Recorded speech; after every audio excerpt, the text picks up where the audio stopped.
But welcome and greetings to our online guests from KubeCon and the CloudNativeCon North America in Detroit. And welcome to today's conversation. I'm Bennett Richardson. I'm the president of Protocol, and excited to welcome you all to our upcoming editorial conversation with It's Not Privacy versus Security Anymore. Thank you for joining us, and thank you to the Cloud Native Computing Foundation for making today's event possible. At Protocol, we aim to arm you as decision makers in technology and business with the news and analysis that you need to help you do your jobs. I think this topic is really key in that direction. In recent years, privacy and security executives and the budgets they control have grown significantly, right? As organizations have worked to stymie the growing threat of cyber attacks and really navigate the ever-changing landscape of data and data regulation. But good privacy and security strategies are often as much about the people as they are about the policy. And the push and pull between those two remits can sometimes create friction within organizations. So with today's event, we're going to explore how some of those roles interact, how the Chief Privacy, Chief Information Security Officer roles will evolve, and how each can support the other best when the company needs it most. Really glad you could join us in the room today and that you all could tune in today. To kick things off, we've got a great executive panel here to talk a little bit more about that and to talk about that journey to cloud native with the Cloud Native Computing Foundation and two great guests. I'm joined by Priyanka Sharma, our Executive Director of the Cloud Native Computing Foundation, Pratik Water, SVP of Product Development for Intuit, and Amar Abdelhalem, Head of Cloud Platforms at Fidelity Investments. Great group to talk with. And I'd love just to kick things off very quickly to hear about each of your roles and what's brought you here to KubeCon and to the CTO Summit. Priyanka, I know a little bit about what's brought you here, but we'd love to hear maybe what you're excited about this year. Yes, sure. Thank you for asking. So as Ben said, I am Priyanka Sharma, and I'm the Executive Director of the Cloud Native Computing Foundation, or CNCF, as we affectionately call it. What do I do in my job? Well, sometimes cat herding, sometimes lion taming, sometimes doing this. It's a very, very diverse job, but the TLDR is we are here as stewards of an amazing set of open source projects, with Kubernetes being our flagship. And our goal is to make cloud native ubiquitous, and we do that by supporting our maintainers, by promoting the technologies through events like KubeCon CloudNativeCon, and then arming people with research and information so they can modernize their technology stack with initiatives such as CTO Summit. Amazing. Thank you. Pratik, tell us. Yeah, Pratik Water, SVP of Product Development at Intuit. I'm responsible for Intuit's SaaS platform and the development platform. So that pretty much includes everything that powers our products, like TurboTax, QuickBooks, Mint, Credit Karma, MailChimp. So if you have any problems with those, you can call me, I guess. Don't. But my journey here has been, Intuit's been on a cloud native transformative journey. We've been on it about 4 years, still going on. And over the 4 years, we've moved away from on-prem data centers to fully running in the cloud, running on Kubernetes, primarily using open source projects. So that's really what brings me here. I've been a long-time user of a lot of the CNCF projects, and also a contributor. The Argo project, which some of you may know, was created at Intuit, and is something that we support and continue to support. Great. Amar. Thank you. Amar Abdelhalem. I'm heading the cloud platform team at Fidelity. Very focused in cloud enablement and including the container, the API, the observability, event streaming, DevOps tools, and others. Why I'm here, I'm actually here, it's home, right? So since maybe 2017, KubeCon in 2019, we're at stage like when Fidelity joined and announced actually their multi-cloud strategy. And since then, almost 4 years right now, and pandemics and others, but we made it. So we have over 5,700 applications running today in the multi-cloud. So definitely I'm here to calibrate and connect and see what's new, and part of that as well as we start contributing to the open source community. So Fidelity today is one of the contributors for the Envoy Gateway project as well. So that's definitely our next phase in the journey. That's great. Thank you all for doing this. And you all both talked a little bit about your cloud journey, so I'd love to start there. Pratik, I think it'd be fascinating to think about the product perspective. You described that 4-year journey that you all have been on. What has been the biggest impact or the biggest game changer for you as you've navigated that journey to being a cloud native company? I think the best way to look at this is we measure, we started measuring this in terms of development productivity or development velocity. The way we define development velocity is actually what gets shipped to our customers. So we actually measure every release, whether it's an internal release going or something that hits our customers. As we've been taking on this journey and moving all of our capabilities, what we've observed is a 6x increase in development velocity. So it's a number that we started measuring at the beginning, and we continue to measure that. So we've seen a 6x increase. But I think the biggest thing that we have seen is what it has allowed us to unlock. So inner source contributions, we measure like how can teams contribute to other capabilities that are being built. Inner source contribution has increased almost 2x since we started measuring it. We have set ourselves a goal of becoming an AI-driven expert platform. And when we started, we did not have an idea about what we would be doing. But today, we're running about 58 billion ML predictions per day. We do 730 million customer predictions a year. So those are the kind of things that I don't think would have been possible if we had not been on a common platform and had the scale that we achieve now, right? And I think those are the biggest benefits that we're beginning to see now on the platform. Right? That's great. That's great. And Amar, I want to ask you a version of the same question, but a little different.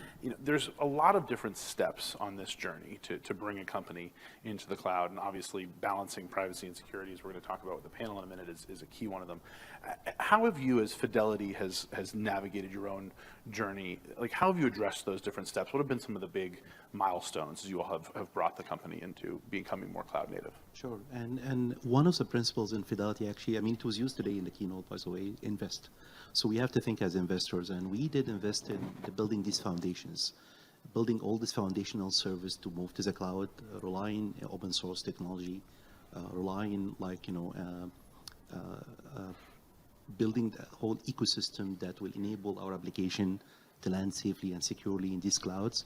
That was the very biggest steps for us.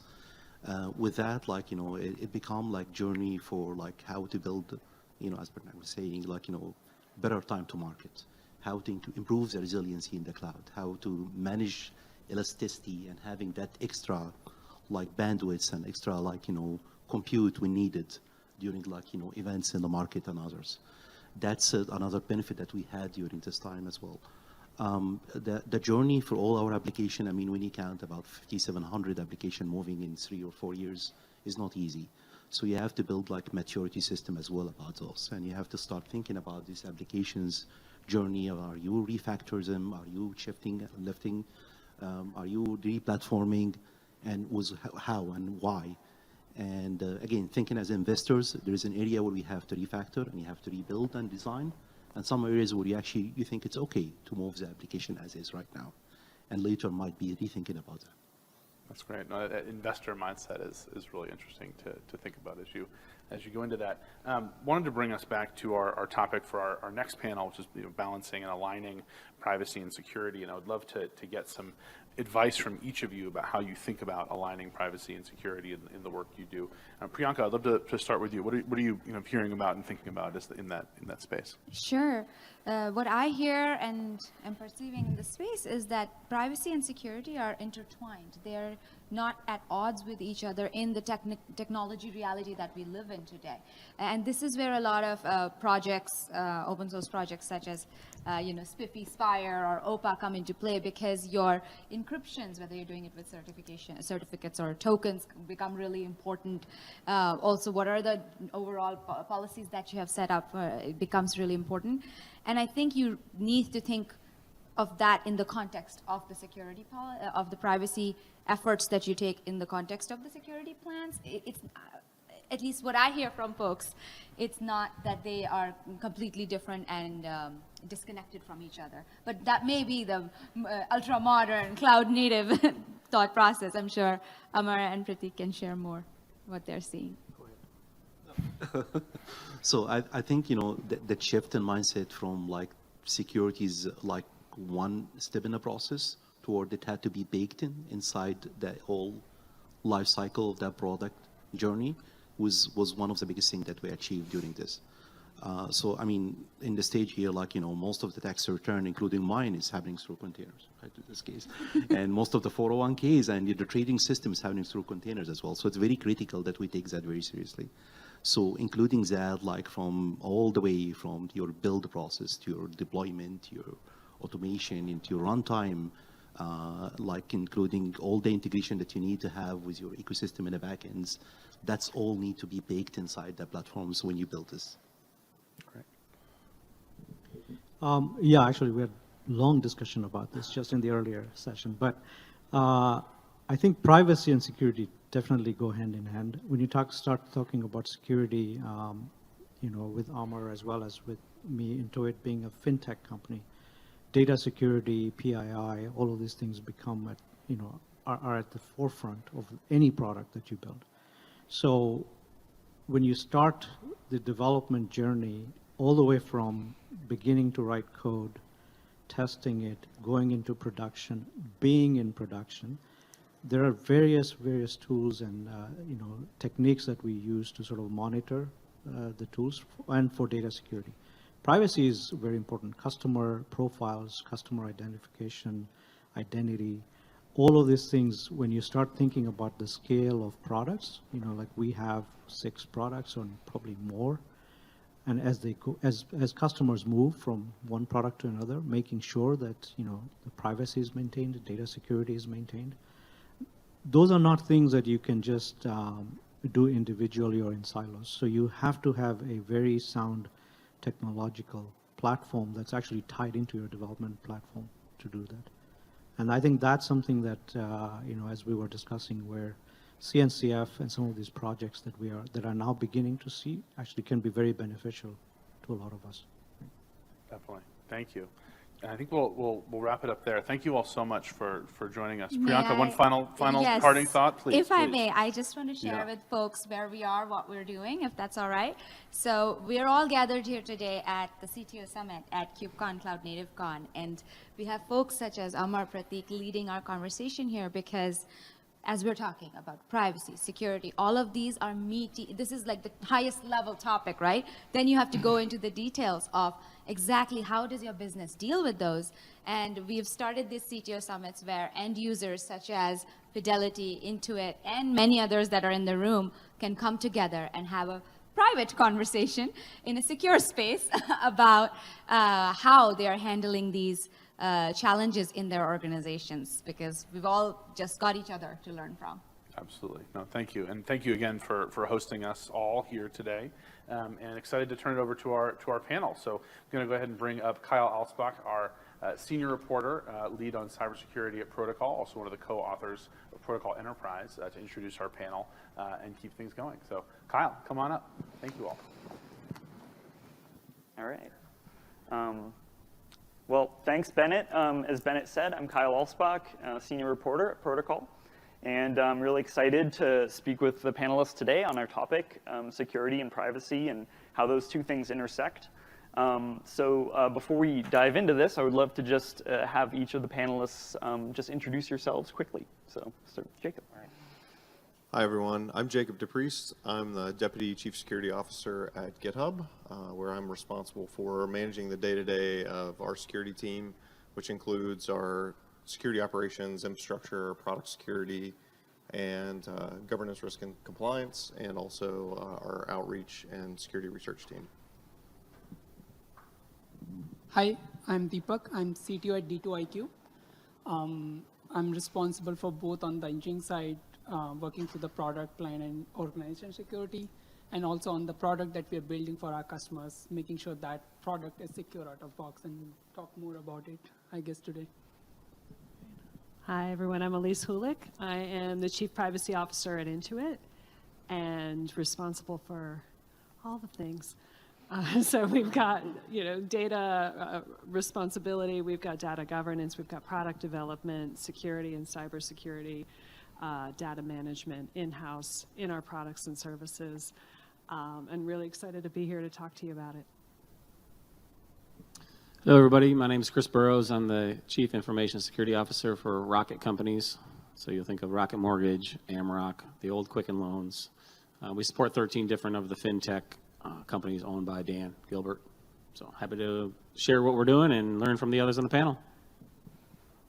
Great, thank you so much.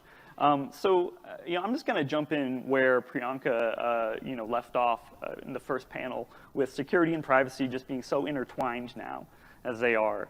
I would love to hear, I really want to get into how everyone's navigating that and how your teams are, interacting with each other and just navigating this new intersection between security and privacy. So, maybe just, to start, Chris, maybe since you're holding the mic, I would love to just hear, how are the security team and the privacy team interacting with each other? How much has that changed, and what kinds of things have changed in terms of, the intersection between those two teams and what you do every day? Sure. So we made some major changes this year.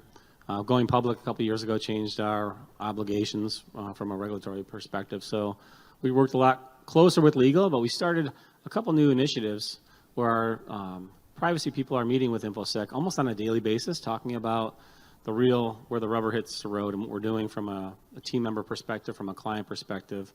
But the one change we made this year was we created this group we call it the Information Governance Group. So we brought not only legal, which is privacy, InfoSec, which is me, our data SVP, our technology SVP, our risk SVP, and our CTO. So the CIO is more operational, the CTO is more forward-looking. So we meet twice a week, and we have for over 6 months talking about the biggest initiatives, whether they are regulation coming from government affairs, or they're a new thing that we're working operationally to share products between these 13 different companies. So it's amazing. So there's been some light bulb moments. Some of our members have said that, well, I thought InfoSec fixed all the stuff. And I said, no, we find all the stuff. We tell technology to go fix all the things that we find. And we do it together with some input from privacy and technologists. So I tell you that the biggest change has been the technology engineers have always been doing the work, but the lack of visibility across the senior leaders hasn't been there. So there's been some great collaboration. It's an effort to get general counsel, CTO, CIO, CISO all in a room, and we're typically in the same room twice a week for 6 months. That we've had some amazing decisions. It's not just been talk. We define it, we talk about it, we vote on it, and we bring in even other groups such as internal audit to help us guide the way. So it's bringing all these groups together. It's made a tremendous difference in our actions and responsibility across the companies. Awesome, thank you. Elise, would love to go to you. Yeah, I happen to sit in legal as well. Privacy has sort of evolved over time and can sit in a couple of different spots in different companies. So you may see it in compliance, you may see it in risk. I happen to sit in legal. And so, I think historically, I would say in my career even, there's always been some level of connectivity, right? At the end of the day, we're all worried about and trying to maintain the systems and the data in the systems together. And I think where I've seen things evolve and probably a little bit more acceleration in terms of the relationship really happened during the pandemic and sort of the transformation of the workforce and how we all collaborate together in reliance on more technology tools and different ways to interact and keep businesses going using the same data, using the same technology. And so I think certainly before, I was very, very closely connected with my CISO and their team. But even through that evolution and sort of keeping the trains running, keeping the lights on, keeping things going, and still innovating and doing it in a safe and secure way, that brought about quite a bit of collaboration and change for our organizations. Terrific. I would take a step back and elaborate on the 3 trends that we have seen that has triggered this closer collaboration. One is data. More and more organizations are collecting more and more data. because they are analyzing, the applications are becoming intelligent and smarter. They are customizing the experiences, user experiences based on the data that they are collecting. So there's more data that is being generated than previously or few decades back. The second trend is because there's more data, there is also regulations that are coming in. There is more regulations. Each state in the United States is having its own regulations. We also have heard about GDPR as a regulations. That is another trend. And the third one is the attacks are going much deeper into the supply chain of the software, right? So that is fueling this collaboration between privacy and security, because what used to earlier happen is if an organization used to clear some compliance, it used to be on paper, but not really in practice. Slightly offending in saying that, but now it has become a necessity that whatever privacy policy that the CPO is deciding has to be implemented by the CSO. So they have to work closely, and they have to make sure that the privacy and security are working hand in hand. It's a great example. Thank you. Jacob, would love to hear.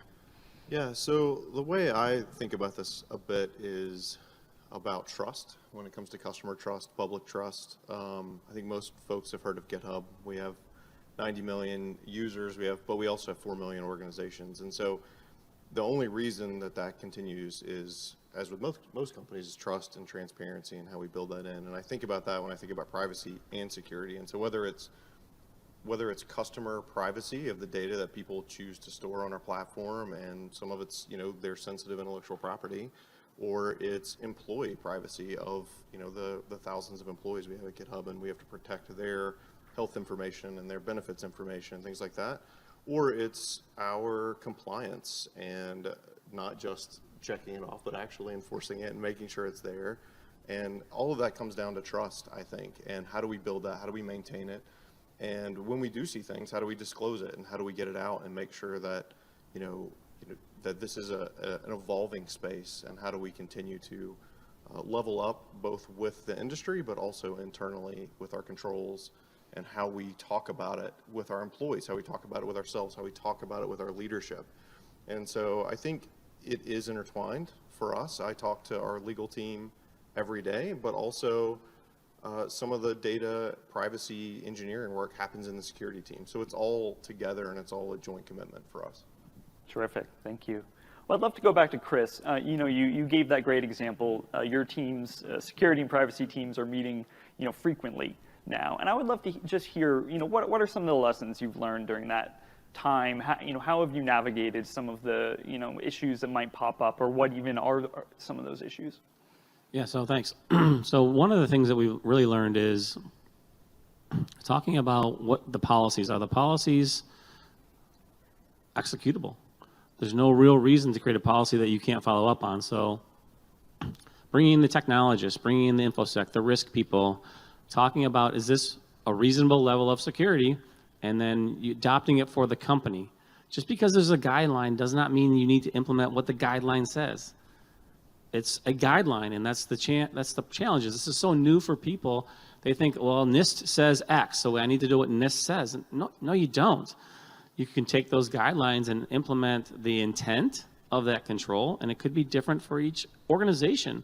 Harder to manage, but if that's what you're doing, you're solving your clients' problems, not your own problems. That's what we're learning is, don't solve the data engineer's problem on the DLP side. Solve for what the mortgage banker has the problem with, and how can we better solve that? So basically pulling in the right resources to create the right policies that are executable, and not just throwing over the fence, because that's what happens, and then people just don't talk. So getting them all in the room, you pull 75 engineers together, again, twice a week outside those senior leaders, and we talk about what can we reasonably do, and it's paid off. And in 2 weeks, we decide on what we're going to do. So it's not a 2-year thing. We've got 2 meetings, and that's how we do it. So those are the lessons learned: is make a decision, get input from everybody, and then go forward. Great. Well, Elisa, I would love to hear, your thoughts on that. But, maybe you could also get into, are there certain challenges between the privacy and the security teams, or are there certain tensions? Are there areas where things are like overlapping and it's not clear who does what? Anything you could say on that? Sure, there can be. I think, again, over time, the reality is that if an organization wants to function in this world right now, there's no escaping the fact, to your point, that data is being proliferated. We're all using it. I think if you want to be the kind of company that is entrusted to use it, then you have to make this a core part of how you do business and how you do your brand. And so while everyone is looking at the same data and the same technology, we're all coming at it from different perspectives. To me, I think that enhances the conversation, right? I like to be in the room where I'm looking at things through my privacy lens, and I'm trying to be very mindful of all of these regulations that are coming down the pike, all of the standards, the expectations of an individual customer, the expectation of a commercial customer, where we are in the ecosystem, all of the different things going on. And I like to be reminded of also the threat environment. Also, technically speaking, these things can't plug in the way that you're trying to make it happen. How can we have that conversation? So I see more collaboration than not. I was trying to think of a good example of where those diverging perspectives can really drive some interesting conversations. And I think when I think about an organization and sort of how do you monitor your systems for things like insider threat, how do you, observe data traffic across your different communication channels and still respect the privacy rights of your employees.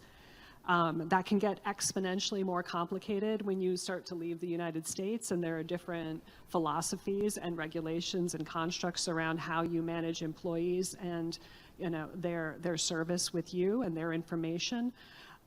So I think I will say we've had some robust conversations on that. I think always getting to the right place, but it's definitely a balancing act because you don't want to veer too far on one side where you're opening the door to threatening activity. And on the other side, you don't want to swap in so much information that you are not being mindful of the employee rights of the people whose information you're observing. Great, thank you.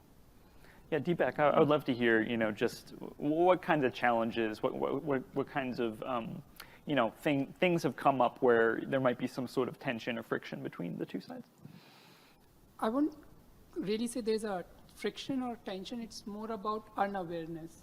Like one privacy, because we are so focused in the areas that we are good at, is like we sometimes are unaware where we need help in the areas. For example, especially with privacy and security, I see policy meets practice.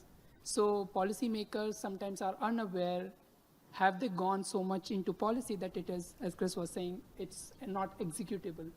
And similarly, on the execution side, they are not always aware of what all policy to consider. So it's more about being aware that getting the security folks into the room and having those discussions and having collaborations to make sure that the policies are covered.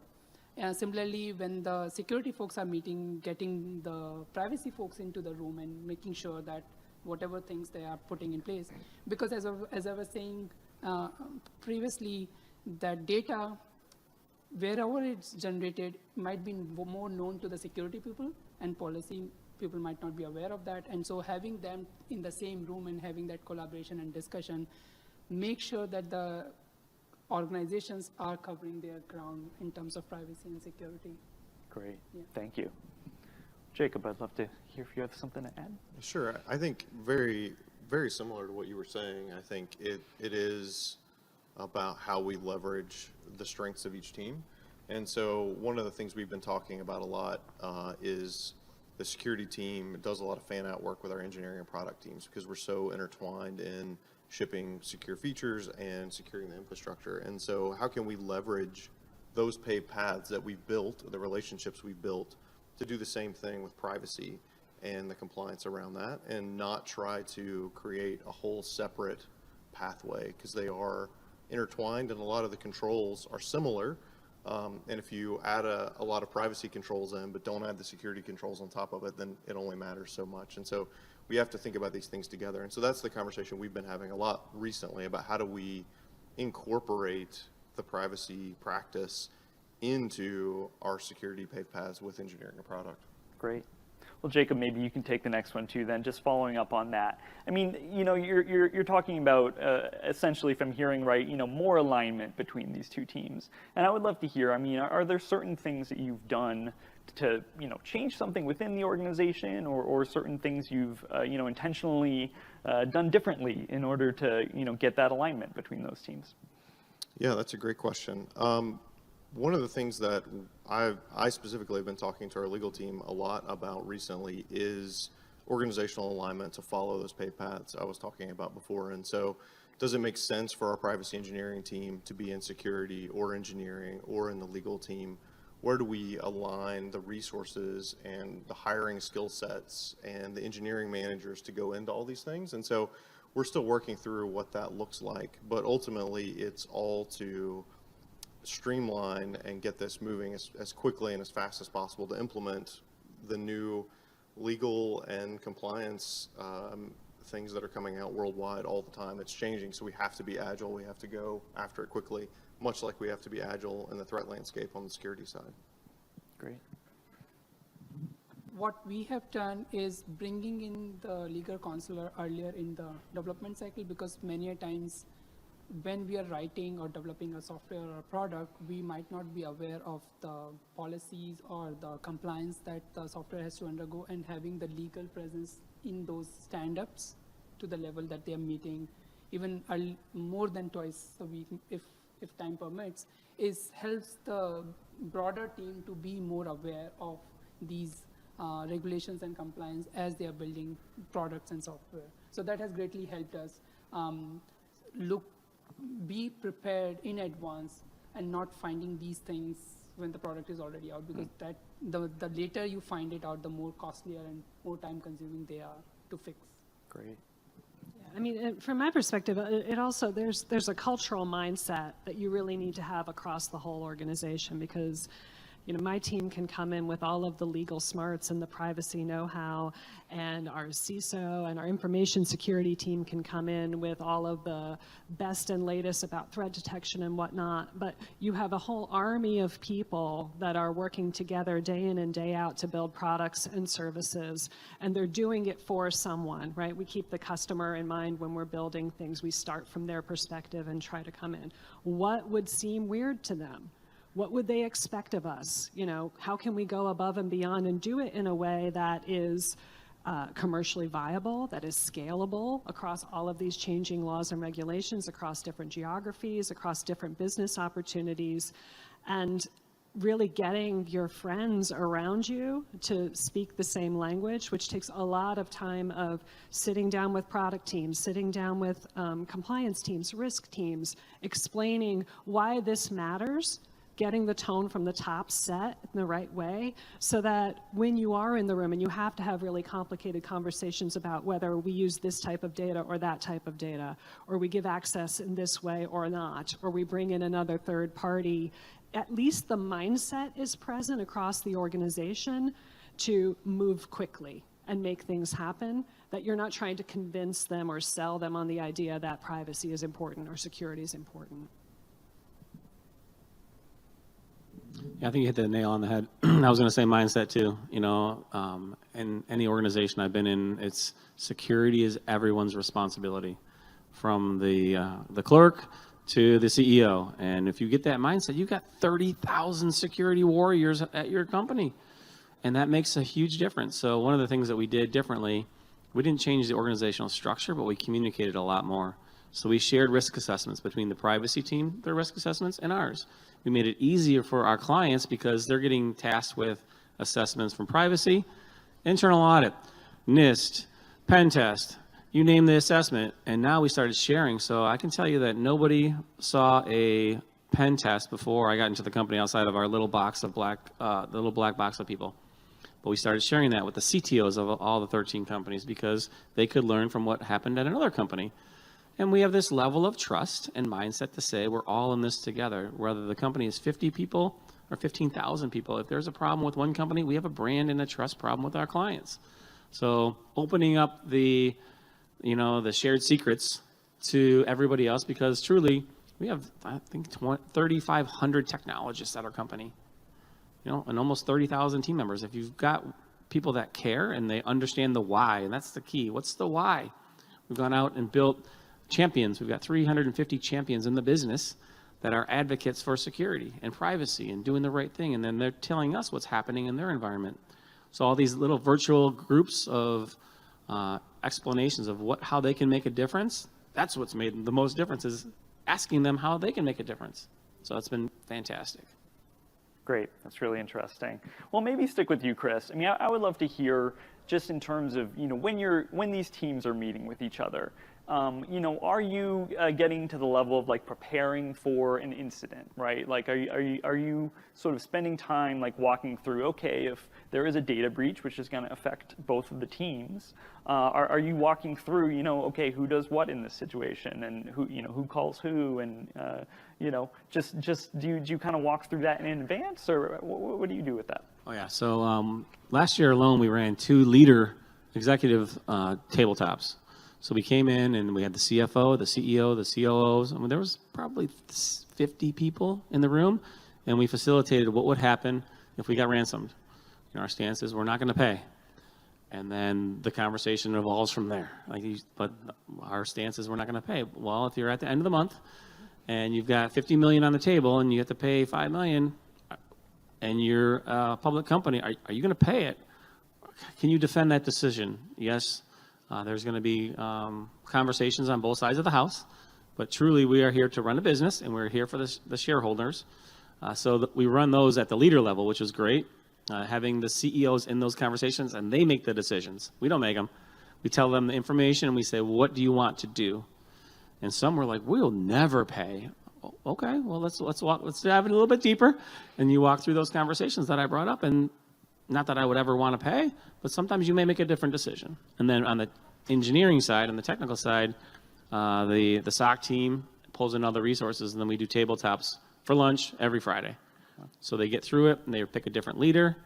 There's about 20 people on the team, and they go through and say, what if we had a violation in the cloud container? What would you do? If we had a situation with a client records that are being exposed somewhere else, how would you handle it?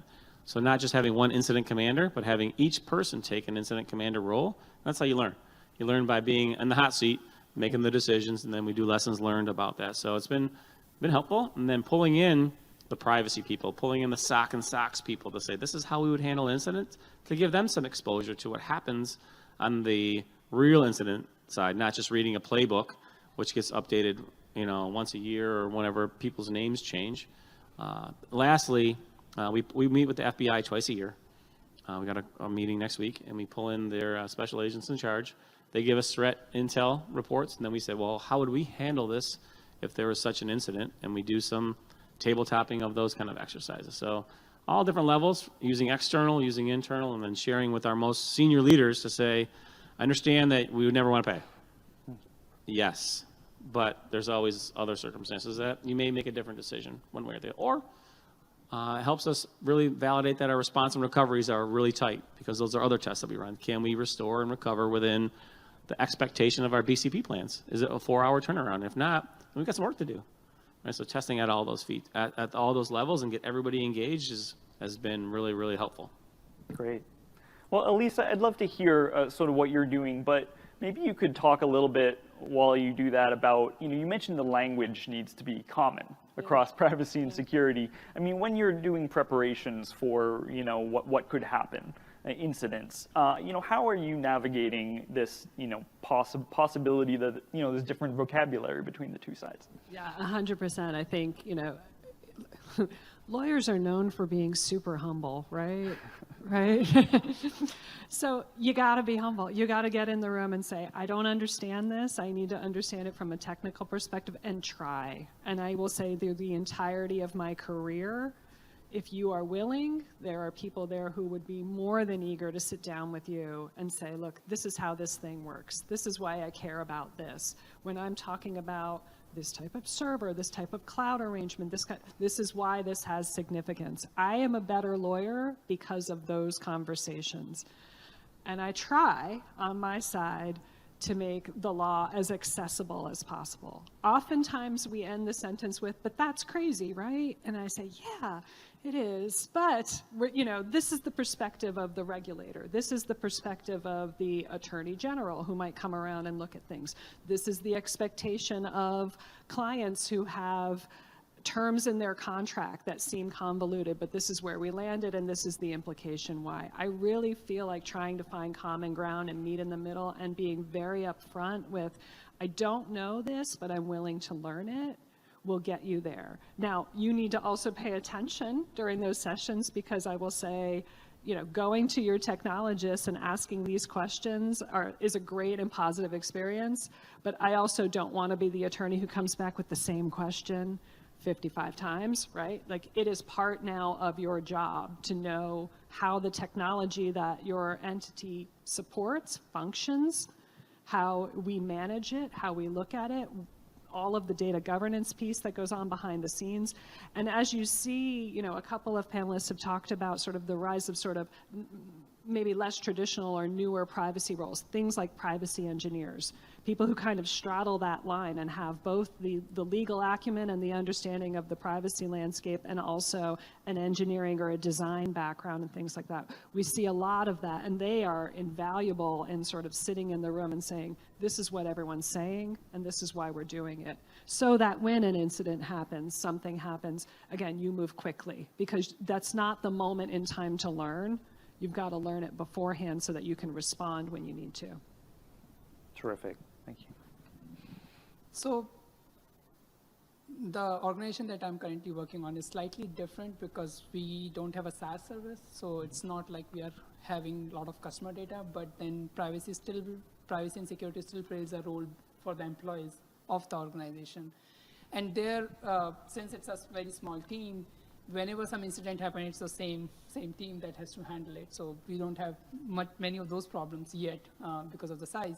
But we also depend on third-party technology. Like, for example, when an employee joins or leaves, they often have laptops or computers that they have on their sort of ownership. And how do you protect companies' data on those systems? And things like MDM systems and MDM technology that allows you to erase the data once somebody is terminated or somebody has been temporary as a contractor, not to have company information leak.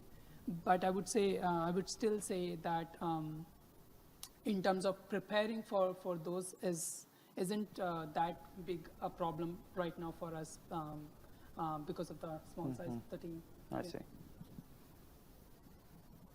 We've talked a little bit about mindset in several cases, and I think there's two aspects I think about in this case. One is, in an incident or when preparing for an incident, the mindset of the team to put customer data and employee data at a really high bar of protection, I think is really important to talk about before, during, and after an incident, so that when something's happening and you're in the heat of the moment, that good decisions are made, or that the default position is protect the data, have a high bar to access data, things like that.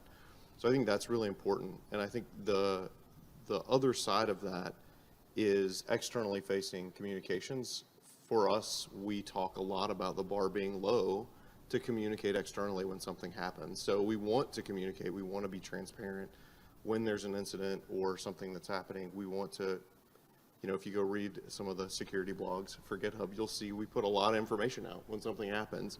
And I think those two go hand in hand, again, kind of at all phases of an incident, to have the teams ready to talk about it, using the right language, having the right mindset, and then afterwards to communicate it and build that trust with our customers.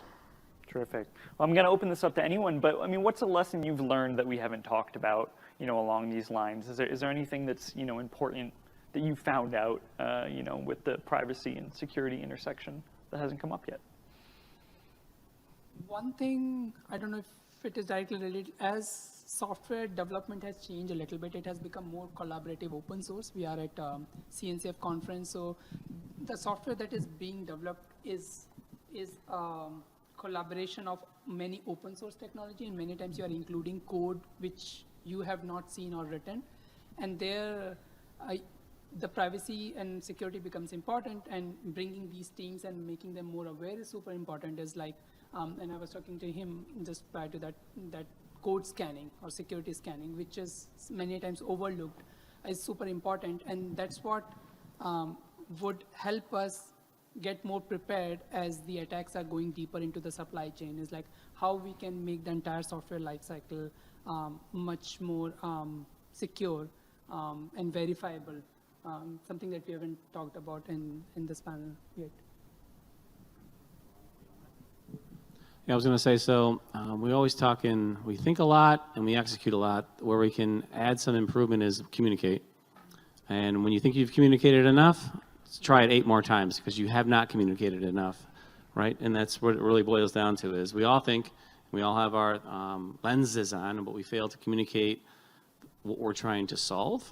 And then once you communicate, getting those roles and responsibilities documented, not only for the current team, but the new team, because there's a high turnover of people. So if you already established those roles and responsibilities, everyone's communicated on what they're going to be doing, and then monitor, right? So those are the things that I would say, if you're not doing those, double down on communicate, write down the roles and responsibilities, whether it's the CPO, the CISO, the engineer, the third party, and then make sure that everybody's on the same page, because like you said, you don't want to learn during an incident. You don't want to learn during a finding of a regulatory exam. If you're all on the same page and you're talking often with clear roles and responsibilities, you're setting yourself up for much success. Maybe one thing I would add is, don't waste the mistakes, right? Things are going to happen that are unexpected. Things are going to turn out in ways that you couldn't have anticipated. It's such a loss of an opportunity to learn if you don't take a beat after something's happened and you've sort of gotten to the other side of it and you've survived it and said, what happened? Can we take a minute now that we can breathe and take a look at it? Where could we have done something differently? Where could we do something a little bit better maybe next time around? I think this space is only going to become more and more fast-paced. There's only going to be more and more demands on your teams to accelerate what they're doing and still maintain super high standards, and really just sort of taking a minute, even on small things that may have gone sideways that we were able to get on top of, great. Is there anything that we could have done differently? Anything that we could have looked at from a different angle? Did we miss something? I always think like it's a really good practice to just quickly take a beat, reflect on what happened, and then, keep it moving. But capitalize on even the things that are say, less successful, and see if you can grow from there, because that's usually where you find really valuable information to extend your project to the next level. I think the only thing I'll add is I'm a software developer by training, and I think we've seen a huge surge in security being part of software development, more and more being a fluent topic for engineers. And I think we're now in the phase 2 where privacy needs to have and is growing in that same space. I think it's adjacent, but it's really important. And so I'm excited to see that evolve now that we've kind of been moving in this direction with security. Great. Well, Jacob, you and Elise both just sort of touched on, the future of these issues, but I would love to hear, are there other things, maybe you could say a few words on where you see this going? You kind of just answered it, but are there other things forward-looking on these issues that come to mind? I mean, I think it's a very real possibility to have things like code scanning and machine learning-based analytics looking at software, looking at APIs, and identifying opportunities or vulnerabilities when it comes to privacy. I don't see any reason why we can't level that up. And I know there is some now. There's many vendors who have offerings in this space, but I don't think it's ubiquitous yet like we're seeing with security. And I think there's a real opportunity there. Maybe to pick up a little bit on that, I think I'm really excited about where the technology is going to go with privacy-enhancing technologies and the opportunities there. I think, again, a growing space, but just not only scanning from a threat perspective and a security perspective, but a better, more secure way to leverage the information that you have and capitalize on it, and see what you can do to minimize use of actual personally identifiable information and still deliver a really high-quality product. I think that space is going to be really exciting. Just to extend what we were talking about a moment before, is like collaboration, communication. We continue to and hence that is super important, but also it is slightly unreasonable to expect that everybody would understand security, because security at the end of the day is a domain which needs its own expert understanding. Not everybody understands what security is all about. But I believe that AI could help us with that, to detect security misconfiguration in a system, or accesses that weren't supposed to be happening either by the software or by the agent, right? And how artificial intelligence can see behavior anomalies in the system and can either block them or detect them. So I'm expecting future in security and privacy, the AI would be able to help us there by making the system more intelligent and helping the workforce cover their gaps in some way by making the system more smarter and intelligent. Yeah, the last two things I would add is keep getting out and talking to the team members. They know the workarounds. They know how the systems work, and you can build as great as controls, but if someone sends an Excel spreadsheet and does it something differently than you want, you've just wasted millions of dollars. And then lastly, a lot of our controls are based on math. Quantum computing is going to change our control set today. It's just going to change it, and it's going to be different because technology evolves, and therefore we need to evolve. We need to be as far left or as a little bit more predictive than we are today. So people are important, but don't forget about the math and the technology. That's why we're all here, is to learn from each other. Terrific. Well, I guess just maybe, Chris, we've got just a couple more minutes here. I mean, are there any things that you've tried that you just you feel like they didn't go the way you were hoping, and you would that might be a takeaway as well? Oh yeah. As I talked about communication, that's key to getting things done. So I'm a big sports person, so I played football and basketball, and I come into my new team of 100 or people or so, and I talk about, all right, we're on the 50-yard line. There's 2 minutes to go in the game. We have to do these kind of passes, and we need to get outside and out of bounds. And people are looking at me like, who are you? They are musicians, and they are Dungeons and Dragons people, and all these other things. So I couldn't use my 50 years of experience playing sports because it didn't relate. So knowing your audience. So I had to go learn about different aspects and go game with them. Go and figure out what makes them tick. So think about your audience.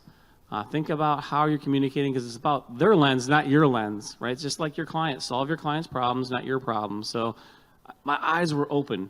Totally. This is the first team I've gotten on where I didn't have basketball players and football players and lacrosse and soccer. Again, and they told me, like, Chris, we don't understand what you're saying. Sports ball? What is that? So, again, communicating in the language of the people that you're talking to. Great. I think, expanding on that a little bit in a similar vein, the roles that I've had where I'm supporting work internationally, that gets brought to the table very quickly too, because there are striking cultural differences that are the basis and the foundation for all of these different laws that are coming out. And if you cannot appreciate that, then you cannot get in the mentality of both the customers who happen to be located in those geographies, but then also the regulators who are going to come around and look at things from their perspective.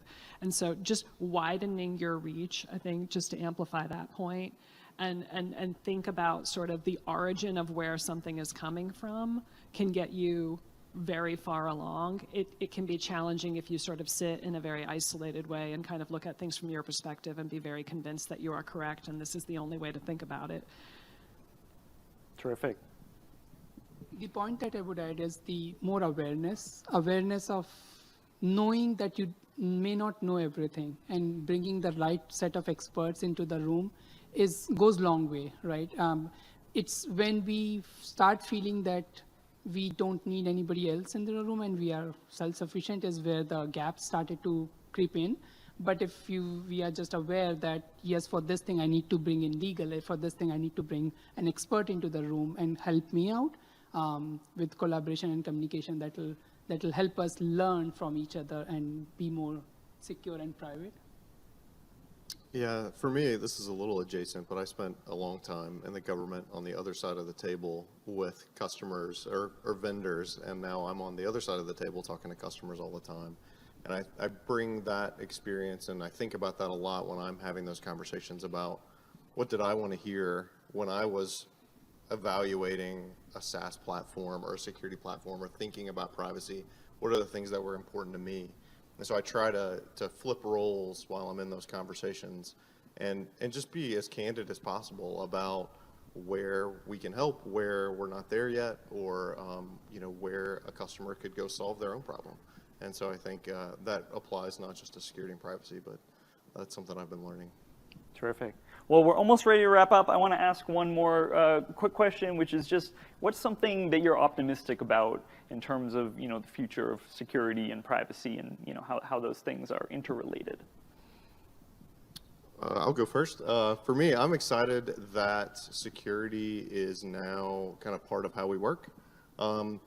I think for a long time it was something that happened after the fact, and I know this is kind of common to this room, but it is exciting because right now you can't really do software development, cloud deployments, infrastructure development, network design if you're not thinking about security. And so I think this is gonna increase the pace of innovation because we're not having to stop and start, and hopefully reduces the amount of time and money spent on dealing with bad security. Almost the same point. We have been, as an industry, we have been seeing networking and storage, the other two domains, as necessity to run something. And so they were baked into the earlier cycle of development. But security was, oh, we will take care of it later. We don't have to worry about day one on security. But now that landscape is changing, that mindset is changing. And people are becoming more and more aware that when they write the first line of code, the security starts from there itself. And so that awareness, the regulations that are coming in, the products that are coming in would fuel more innovation and more attention to the security. And so it won't be any more an afterthought. It will be like baked into the process itself.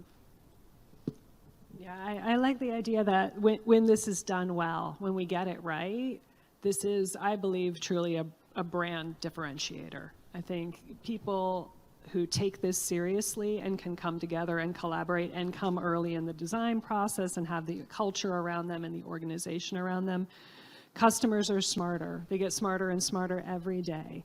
And they're going to want to find the entities that prioritize this, who really put the resourcing behind it. And so I think this kind of connectivity across our teams really just fuels that mission. And it's a nice spot to be in where, legal is typically a cost center, right? We're not the ones who are bringing in wild revenues for the company, but I think this is helping us now tell the story about how we play a really central role in product development and innovation and, achieving the company's objectives in a way that, historically it took us some time to get there, but the kind of partnership that we can have with security really driving that message home is exciting to me. I'll say I'm most optimistic about board level involvement in what we're doing. I talk to the board 4 times a year, and they're interested. It's, Chris, you've got 15 minutes, and we end up talking for 40. Because I said, Jay, I'll talk for 2 minutes, and then I'll answer questions. Jay's our CEO. And we end up getting great questions like, hey, this just happened. What are we doing about it? Could this happen to us? These are the things I'm concerned about. So when we talk to our senior leaders, number 1 concern, team member safety. Number 2 concern, client data. Number 3 concern, regulatory. Number 4 concern, operational. You did not hear that 5 years ago. You did not hear that 5 years ago in most companies. So now this is a board level discussion, whether you're talking to the audit committee, the board, the CEO, the COO, the CFO, they all care and they want to help. So I'm so optimistic because it's changed the mindset of our most senior leaders, and those are the ones that can invest with the resources to do it the right way. Great. Well, thank you so much, and thanks everyone for the great comments and insights here. And thanks to everyone who watched the panel. I thought this was really great, and just thanks everyone. Thank you.